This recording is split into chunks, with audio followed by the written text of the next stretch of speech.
Hello students, आज हम inverse trigonometric function के कॉन्सेप्ट को आगे बढ़ाएंगे। हम लोग लेक्चर 1 लेक्चर 2 हम लोगों ने देखा था। हम लोग इनवर्स ट्रिग्नोमेट्रिक फंक्शन का लेक्चर 3 है ये। अब आगे इसमें हम लोग दूसरे फंक्शन जैसे कोसाइन फंक्शन है, टेंजेंट फंक्शन है, सेक फंक्शन है, कोसेक है, कॉट है, इनको स्टडी करेंगे। उसी सीक्वेंस में चलेंगे। तो आज बेटा हम लोग बात करेंगे कॉसेक फंक्शन के बारे में। चलिए, तो हमारा फंक्शन है ITF में इनवर्स ट्रिग्नोमेट्रिक फंक्शन में आज का जो फंक्शन है, सेकेंड हमने फंक्शन जो है पढ़ना है f(x) = cos x। f(x) = cos x, ठीक है। तो f(x) = cos x की अगर हम डेफिनेशन को ऑब्जर्व करें तो अगर हम देखें कि अगर हमने रियल नंबर से रियल नंबर इसको लिया, रियल नंबर से रियल नंबर हम cos x को अगर ट्रीट करें तो इस डोमेन और इस को डोमेन में क्या ये फंक्शन 1 to 1 है, क्या ये फंक्शन ऑन टू है? क्योंकि हम जानते हैं कि अगर फंक्शन का इन्वर्स एग्जिस्ट कराना है, अगर फंक्शन इन्वर्टिबल होना है, उसका इन्वर्स निकालना है, तो फंक्शन जो इनिशियल फंक्शन है, जो प्राइमरी फंक्शन है, वो फंक्शन 1 to 1 होना चाहिए और ऑन टू होना चाहिए स्टूडेंट्स। तो क्या ये फंक्शन इनिशियली हम चेक करेंगे कि 1 to 1 है कि नहीं है। इस डेफिनेशन में ये 1 to 1 है कि नहीं है, ठीक है बेटा। अब इस डेफिनेशन में हम चेक कैसे करेंगे? तो हम ग्राफ बना के चेक कर सकते हैं और इनपुट आउटपुट रख के भी हम चेक कर सकते हैं। हम ग्राफ बना के भी चेक कर सकते हैं और इनपुट आउटपुट रख के भी चेक कर सकते हैं। तो जरा ऑब्जर्व कीजिए, हम मैपिंग के माध्यम से अगर देखें, अगर हम मैपिंग को यूज़ करें तो हमारे पास जो सेट ए है वो रियल नंबर का सेट है, सेट बी भी हमारे पास रियल नंबर का सेट है। Real number two real number इसको ऑब्जर्व कर रहे हैं। इस ऑब्जर्वेशन में जरा ऑब्जर्व करें हम लोग कि अगर मैं x की वैल्यू लेता हूँ 0, x इज 0, तो cos 0 = 1, ठीक है। हम x की और भी कुछ वैल्यू ले लें। हम x की वैल्यू लेते हैं 2π, x = 2π, हमने लिया 2π cos 2π = 1। क्लियर बेटा? cos 0 की वैल्यू भी 1 है, cos 2π की वैल्यू भी 1 है। अब इस कंडीशन में कंडीशन ये दिख रही है साफ साफ कि दो वैल्यूज हो गई जिसका एक सिंगल आउटपुट है, तो ये फंक्शन 1 to 1 नहीं हुआ। और भी कई वैल्यूज हो सकती हैं जिसपे 1 to 1 हो सकता है कि नहीं हो सकता है। Let us check. तो π/2 पर रिजल्ट क्या आएगा बेटा? π/2 पे 0 आएगा। π/2 पे क्या आएगा? cos π/2 0 होता है। और भी कहीं cos 0 होता है क्या? तो cos जो है 3π/2 पे बेटा ये भी 0 होगा। तो अगर 3π/2 यहाँ पे लिखे तो 3π/2 पे वैल्यू 0 है। तो क्लियर है कि इस डोमेन में रियल नंबर में कई ऐसी वैल्यूज हो सकती हैं जिसके लिए सिंगल आउटपुट आपको मिल सकता है, सिंगल रिजल्ट मिल सकता है। तो ये फंक्शन 1 1 नहीं है, तो दिस इज नॉट 1 1 फंक्शन, ये 1 1 फंक्शन नहीं है। क्लियर है? फिर हम बात करें ऑन टू के लिए, तो हम ये जो हमारे पास को डोमेन है, इस को डोमेन में हम लोग कई ऐसी वैल्यूज हैं जो ले सकते हैं जिसका कोई इनपुट नहीं, इसका कोई प्री इमेज नहीं है। अब जरा गौर कीजिए, यहाँ बोला गया रियल नंबर। मैं रियल नंबर में अगर यहाँ 2 ले लूँ तो आप बताइए 2 का कोई प्री इमेज मिलेगा क्या? कॉस में ऐसी कोई वैल्यू होती है क्या जिसका रिजल्ट, ऐसा कोई एंगल होता है क्या जिसका रिजल्ट 2 आता है? कॉस में कभी भी 2 नहीं आता है, इसलिए इसका कोई प्री इमेज नहीं होगा, और प्री इमेज नहीं होगा तो ये ऑन टू भी नहीं होगा। तो this function is not onto. अगर हमने ये कंडीशन ली है, हमने अगर डोमेन और को डोमेन हमने रियल नंबर और रियल नंबर लिया है, तो ये फंक्शन 1 to 1 नहीं है, फंक्शन ऑन टू भी नहीं है। तो हम और क्या करें, हम कैसे इस फंक्शन का इन्वर्स निकालें? तो हम लोग को बेटा कुछ रिस्ट्रिक्शंस डालना पड़ेगा। कुछ रिस्ट्रिक्शन डालेंगे तब हम जान पाएंगे कि उस रिस्ट्रिक्शन में अगर फंक्शन हमारा 1 1 है, उस रिस्ट्रिक्शन में अगर फंक्शन हमारा ऑन टू है, दोनों एक साथ अगर है, तो बेटा हम इसका इन्वर्स निकाल पाएंगे। तो रिस्ट्रिक्शन क्या ले सकते हैं?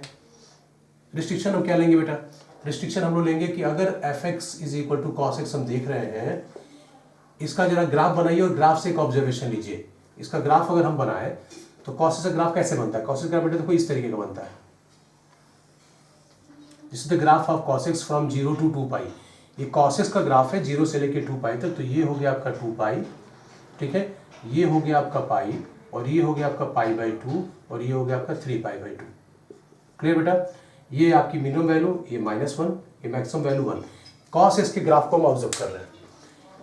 cos x के ग्राफ में अगर सिर्फ 2π तक भी देखा जाए तो ये फंक्शन आपका डिक्रीज कर रहा है, फिर इंक्रीज कर रहा है।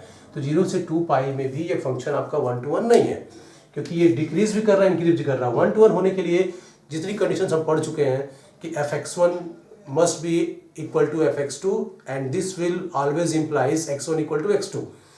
क्योंकि अगर f(x1) f(x2) अगर आप ले रहे हैं और इक्वल ले रहे हैं तो तभी पॉसिबल है जो x1 और x2 इक्वल हो। वो कंडीशन दूसरा, हम अगर मैपिंग बना लें तो इस तरह से कोई केस नहीं आना चाहिए। तीसरा, एक्स एक्सिस के पैरेलल लाइन ड्रॉ करो। एक्स एक्सिस के पैरेलल लाइन ड्रॉ करने पर अगर ये लाइन कर्व को एक से अधिक पॉइंट पे कट करेगी तो क्या होगा बेटा, ये 1 to 1 नहीं होगा। तो यहाँ पे अगर हम पैरेलल लाइन ड्रॉ कर रहे हैं तो एक्स एक्सिस को के पैरेलल लाइन ड्रॉ करने पर ये कर्व को एक से अधिक पॉइंट पे कट कर रहा है। एक पॉइंट यहाँ कट किया, यहाँ कट किया, इसका मतलब कि 1 to 1 नहीं है।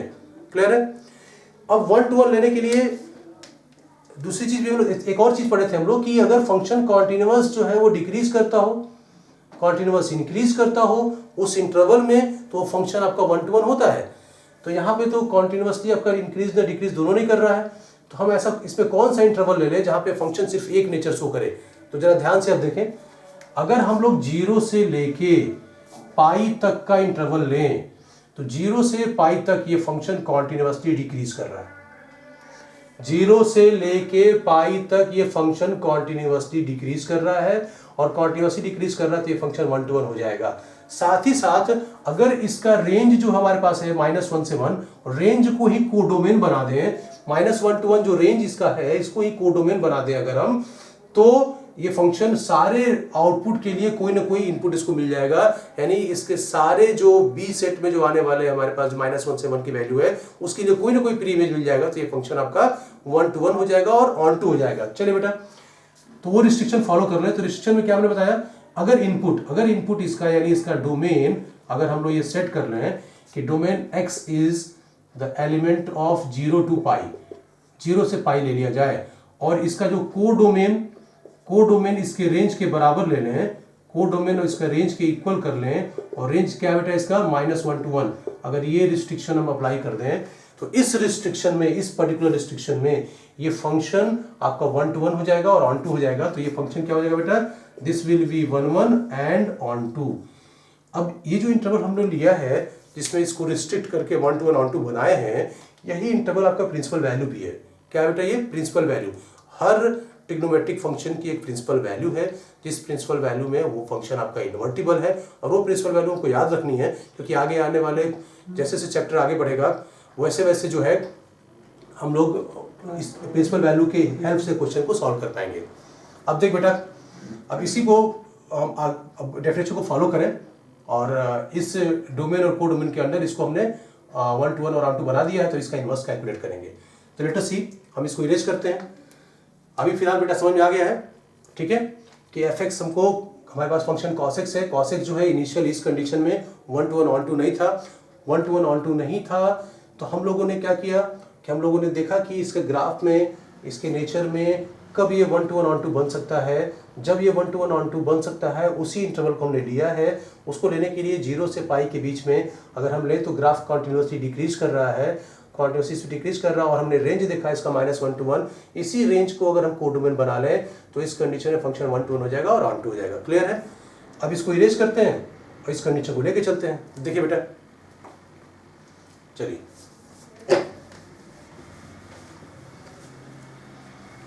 तो cos x जो फंक्शन हुआ, अब ये 1 to 1 ऑन टू हुआ। कब हुआ बेटा? cos x जो फंक्शन fx है, fx is equal to cos x। अब डेफिनेशन हमने क्या ली है? हमने डेफिनेशन ली है 0 to पाई। कहाँ, अब 0 से पाई से रिजल्ट कहाँ तक आएगा बेटा? अगर हमने लिया इसको -1 से 1, यानी this function is defined from 0 to pi to -1 to 1। Clear बेटा? तब ये फंक्शन क्या है बेटा? तो this function is now 1 1 function and onto, दोनों है बेटा ये। और ऐसा है तो दिस इज इन्वर्टिबल। इन्वर्टिबल का मतलब क्या है? इन्वर्टिबल का मतलब है कि inverse will exist, it's inverse will exist. इसका इनवर्स एग्जिस्ट करेगा, इनवर्स एग्जिस्ट करेगा तो हम इनवर्स निकाल सकते हैं।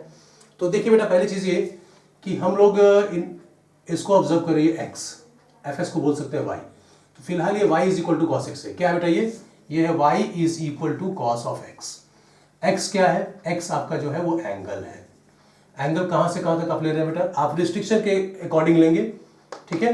रिस्ट्रिक्शन आपका क्या है कि x is the element of x is element of 0 to पाई, ठीक है। और जो आउटपुट इसका जो y आ रहा है, y क्या है? y वैल्यूज है। वैल्यूज कहां से कहां तक बेटा? y जो वैल्यूज है कहां से कहां तक? y is element of -1 to 1, y is element of -1 to 1, ठीक है। अब अगर हम इन्वर्स की बात कर रहे हैं तो इन्वर्स बेटा कुछ होना नहीं है। इन्वर्स के लिए हम लोग क्या पढ़े थे कि अगर f कोई फंक्शन है जो a से b में रिलेट करता है और f इनवर्स कोई फंक्शन है जो b से a में जाएगा, ठीक है, a से b अगर फंक्शन आपका वो डिफाइंड हो रहा है और ये फंक्शन अगर इन्वर्टिबल है तो f इनवर्स एग्जिस्ट करेगा और ये b से a में डिफाइंड होगा। तो सिमिलर वे में बेटा हम लोग करना क्या है, हम लोग cos को इधर पहुंचा देना है। जो cos को इधर ट्रांसफर करेंगे तो ये cos इनवर्स y हो जाएगा। तो x is equal to cos inverse y, क्या हो गया बेटा, x is equal to cos inverse y।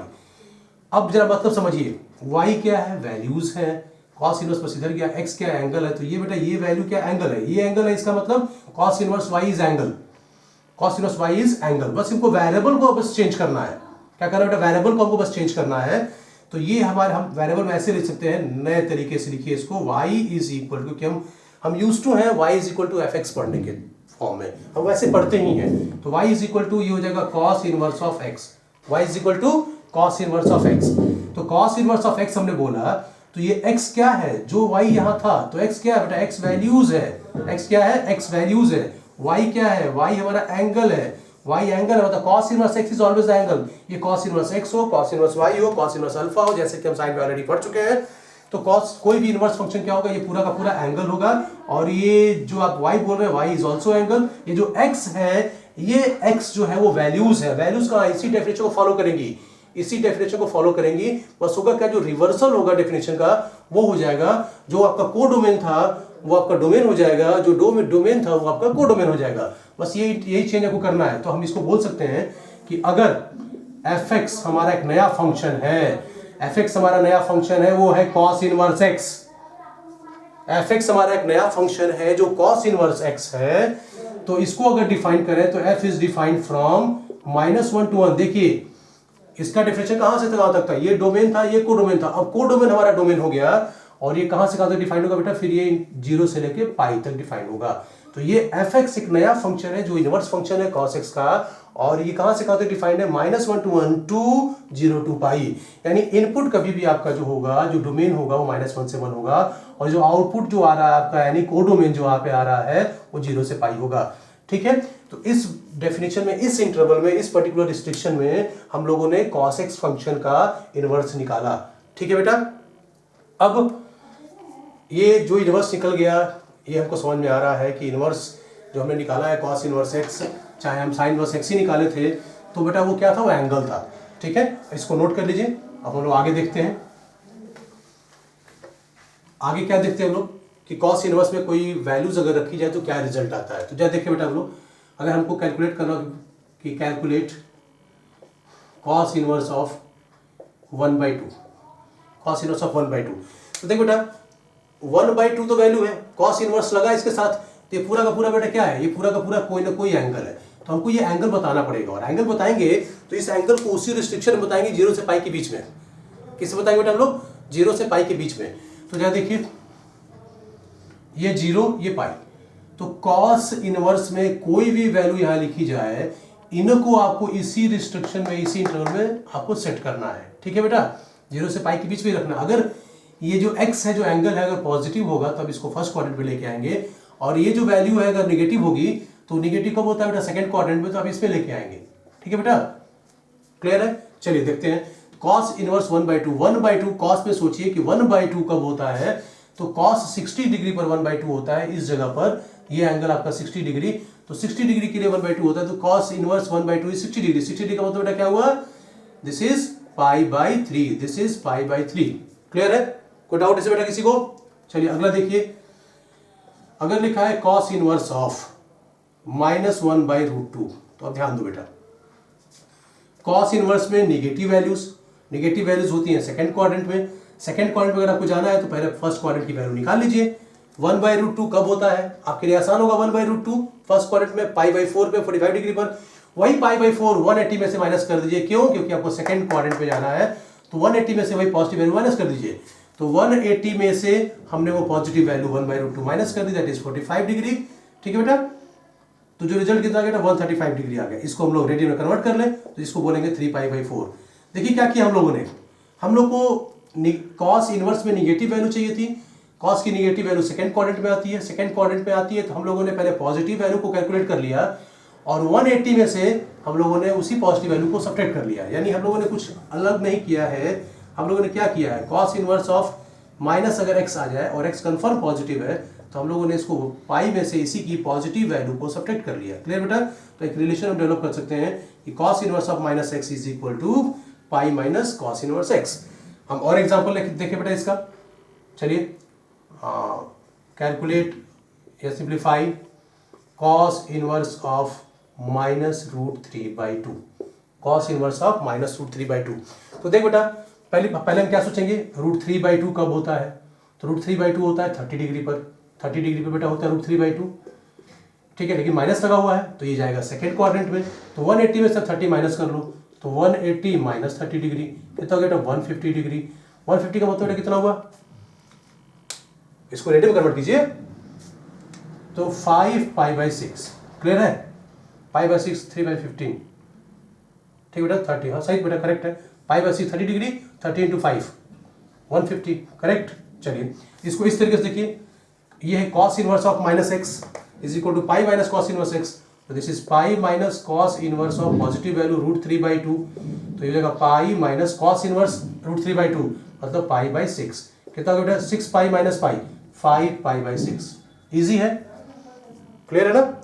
तो बेटा हम लोग कॉस इनवर्स एक्स को देखिए कि कॉस इनवर्स एक्स जो है वो 0 से पाई में, कॉस इनवर्स एक्स जो है 0 से पाई में, और आउटपुट उसका देखा जाए तो -1 से +1 के बीच में एग्जिस्ट कर रहा है। डोमेन को डोमेन अगर हम ये डिसाइड करें तो कॉस इनवर्स एक्स जो होगा वो आपको मिलेगा 1 फंक्शन ऑन 2 फंक्शन, ठीक है।